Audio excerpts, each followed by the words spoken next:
KPCC ಅಧ್ಯಕ್ಷ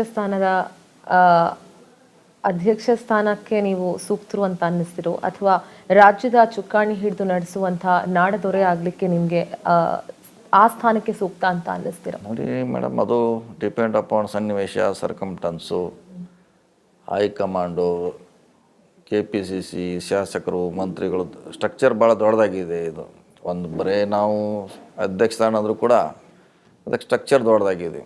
ಅದೆಲ್ಲ ಒಂದಕ್ಕೊಂದು ಹೊಂದಾಣಿಕೆ ಆಗಬೇಕು. ಒಂದೇ ಮನಸ್ಸಿನಲ್ಲಿ ಅದೆಲ್ಲ ಕೂಡಿ ಬಂದಾಗ ನಾವು ಹೇಳುವಂಥ ಕಾರ್ಯ ಸಾಧ್ಯ ಆಗ್ತದೆ. ಸೊ ಅದಕ್ಕೆಲ್ಲ ನಾವು ಟೈಮ್ ವೇಟ್ ಮಾಡಬೇಕು. ಟೈಮ್ ಇಲ್ಲದೆ ರಾಜಕೀಯಲ್ಲಿ ಏನು ಮಾಡಲಿ, ಟೈಮ್ ಬಂದಾಗೆ ಆ್ಯಕ್ಟ್ ಮಾಡಬೇಕು, ಅವಾಗ ಯಶಸ್ವಿ ಅದು. ಯಾಕೆಂದರೆ CM ಬದಲಾವಣೆ ವಿಚಾರ ಅಂತ ಬಂದಾಗ ನಿಮ್ಮ ಹೆಸರು ನನಗೆ ಗೊತ್ತಿಲ್ಲ, ಅದು ನಿಮ್ಮ ಪಕ್ಷದಲ್ಲೇ ಹಬ್ಬದಂಥ ರೂಮರು ಅಥವಾ ಸಹಜವಾಗಿ ನಿಮ್ಮ ಕಾರ್ಯಕರ್ತರು ಹಬ್ಬಿಸಿದಂಥ ರೂಮರು, ಬಟ್ ಆ ಹೆಸರಂತೂ ಮುನ್ನೆಲೆಯಲ್ಲಿ ಇದ್ದಿದ್ದಂತೂ ಸತ್ಯ. ಆ ಟೈಮಲ್ಲಿ ಓಡ್ತದೆ, ಅದು ಸಿಕ್ಕಾಪಟ್ಟೆ ಓಡ್ತದೆ ಅಂದರೆ ಜಾಸ್ತಿ. ಹೌದು, ಇನ್ನೇನು CM ಬದಲಾವಣೆ ಆಗೇ ಹೋಯ್ತು ಅನ್ನೋ ಮಟ್ಟಿಗೆ ಆಗೋಯ್ತದು.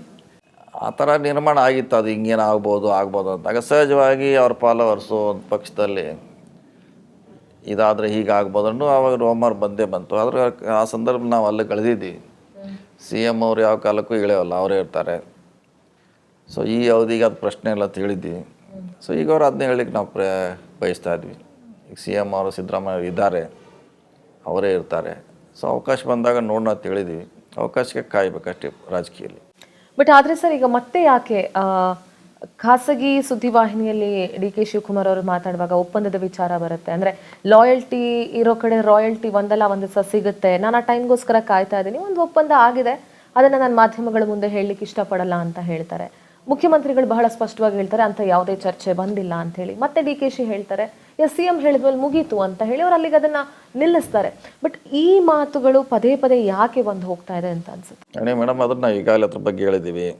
ಒಪ್ಪಂದ ಏನಾಗಿದ್ರೂ ಡೆಲ್ಲಿಯಲ್ಲಿ ಆಗಿರ್ಬೋದು. ಅದು ಏನಾಗಿದೆ, ಎಂಥದ್ದಾಗಿದೆ ಅಂತ ನಮಗೆ ಗೊತ್ತಿಲ್ಲ. ಅವರೇ ಮುಖಂಡರು ಅದಕ್ಕೆ ಸ್ಪಷ್ಟಪಡಿಸಬೇಕು ಅಂತ ಒಂದು ಪ್ರಯತ್ನ ನಿನ್ನೆ ಮೊನ್ನೆ ಆಗಿದೆ. ಮತ್ತೆ ಅದು ಅರ್ಧಕ್ಕೆ ನಿಂತಿದೆ ಅಷ್ಟೇ.